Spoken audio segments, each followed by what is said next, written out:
యేసుక్రీస్తు ఎందుకు బాధ అనుభవించి చనిపోయాడు? నిజంగా జరిగిందా?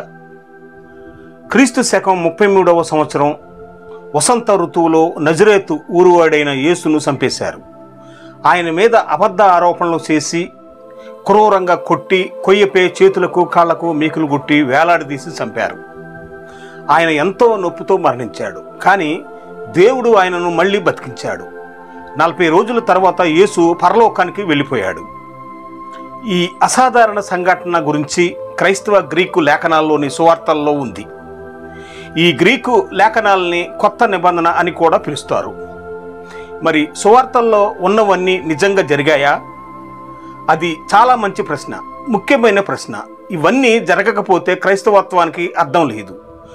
భూమి మీద పరదేశులో నిత్యం జీవించడం కేవలం కలే అవుతుంది. కానీ అవన్నీ నిజంగా జరిగితే మాత్రం మీకు మనందరికీ మంచి భవిష్యత్తు ఉంటుంది. ఇంతకీ ఈ సువార్తల్లో ఉన్న విషయాలు నిజమా లేక కట్టుకథలా? ఆధారాలు ఏమి చూపిస్తున్నాయి? మనం వినే ఎన్నో కథల్లా కాకుండా ఈ సువార్త రచయితలు చాలా శ్రమ తీసుకుని జాగ్రత్తగా ప్రతి చిన్న విషయం కూడా ఖచ్చితంగా ఉండేలా రాశారు. ఉదాహరణకు వాళ్ళు రాసిన వాటిలో ఉన్న చాలా ఊర్లు ఈ రోజుల్లో ఉన్నాయి. వాళ్ళు నిజంగా ఉన్న మనుషుల గురించి రాశారు. వీళ్ళు ఒకప్పుడు జీవించారని చరిత్రకారులు కూడా ఒప్పుకుంటున్నారు. మొదటి శతాబ్దంలో జీవించిన చాలామంది రచయితలు కూడా యేసు గురించి రాశారు.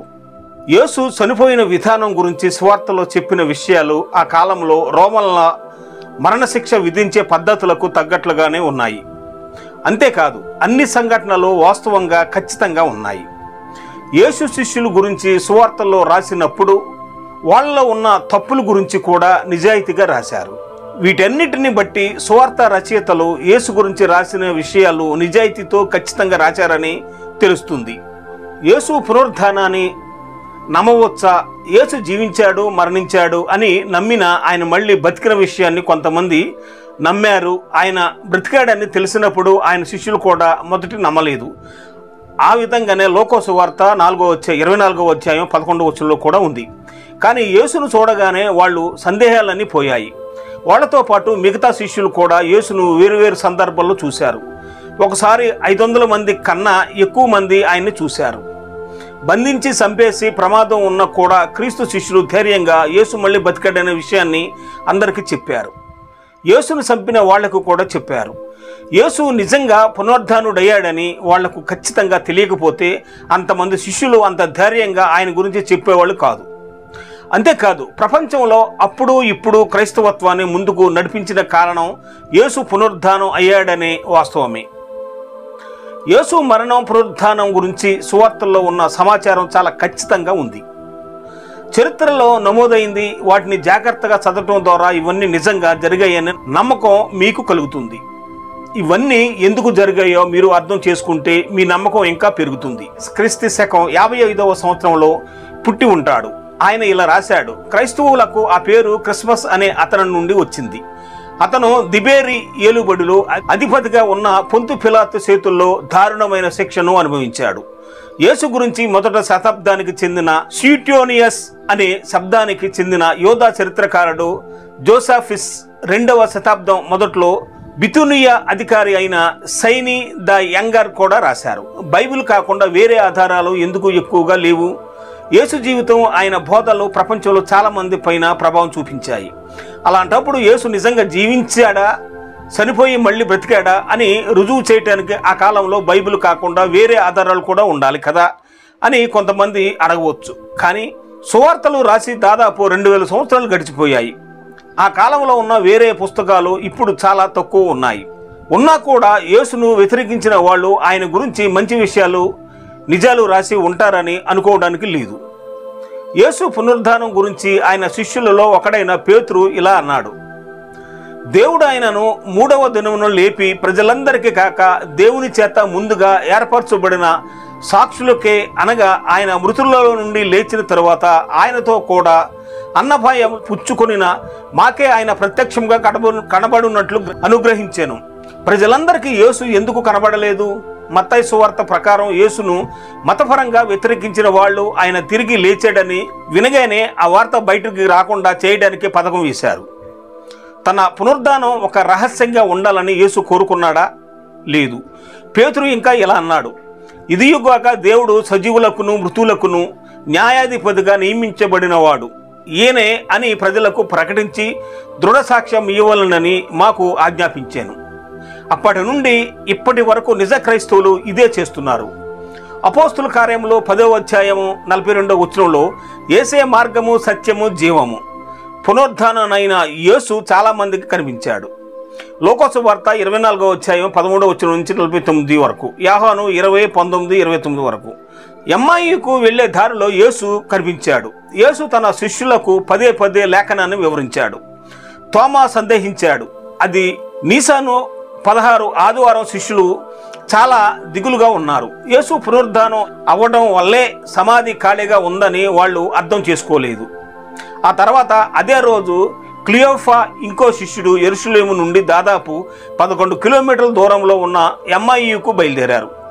వాళ్ళు జరిగిన విషయాల గురించి దారి పొడవునా మాట్లాడుకుంటున్నారు. అప్పుడు ఒక వ్యక్తి వాళ్ళతో పాటు నడుస్తూ, మీరు దేని గురించి వాదించుకుంటున్నారు అని అడిగాడు. దానికి క్లియోఫా, ఈ మధ్య యెరూషలేములో జరిగిన విషయాల గురించి తెలియకపోవడానికి నువ్వేమైనా విదేశీయుడువా, అక్కడ ఒంటరిగా జీవిస్తున్నావా అన్నాడు. అప్పుడు ఆయన ఏ విషయాలు అని అడిగాడు. నజరేయుడైన యేసు గురించిన విషయాలు అని వాళ్ళు జవాబిచ్చారు. తర్వాత ఇలా అన్నారు, ఇశ్రాయేలీయులకు విడుదల తీసుకురాబోయే వ్యక్తి ఆయనే అని మేము ఆశతో ఎదురు చూశాము.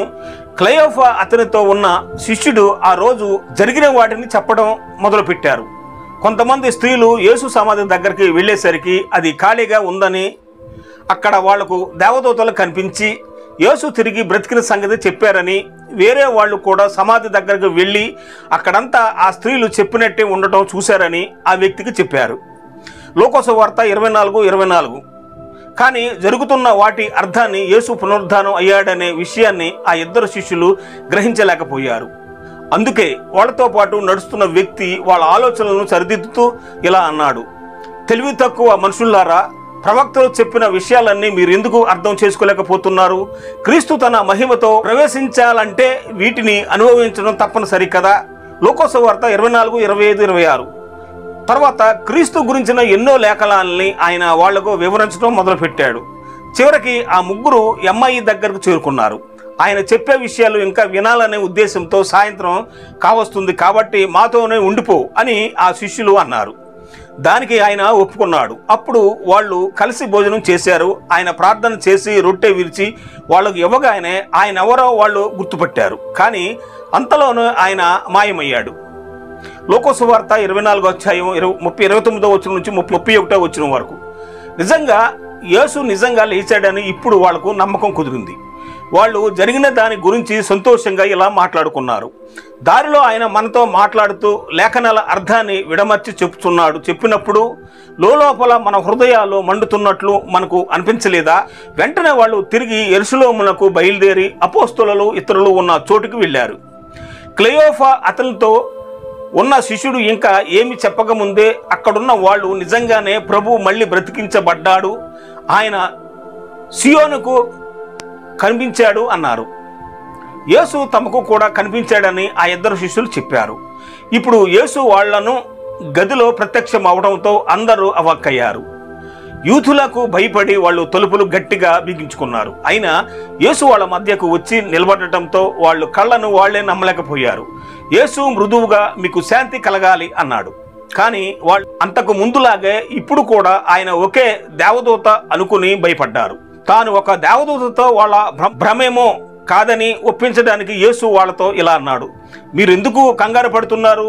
మీ హృదయాల్లో సందేహాలు ఎందుకు వస్తున్నాయి? నా చేతులు నా పాదాలు చూసి నేనే అని తెలుసుకోండి, నన్ను ముట్టుకొని చూడండి. మీరు చూస్తున్నారు కదా, నాకు ఉన్నట్లుగా దేవదూతకు మాంసం ఎముకలు ఉండవు. వాళ్ళు ఆనందంలో ఆశ్చర్యంలో మునిగి తేలారు. కానీ ఆయన యేసేనా అని ఎక్కడో చిన్న సందేహం. తాను దేవదూత కాదని వాళ్లను ఒప్పించడానికి యేసు మీ దగ్గర తినడానికి ఏమైనా ఉందా అని అడిగాడు. వాళ్ళు ఆయనకు కాల్చిన చేప ముక్కను ఇచ్చారు. ఆయన దాన్ని తిన్నాడు. తర్వాత ఆయన ఇలా అన్నాడు, నేను ఇంకా మీతోనే ఉన్నప్పుడు మీకు అర్థం కాలేదా అని యేసు చివరగా చెప్పి ఆరోహణం అయ్యాడు.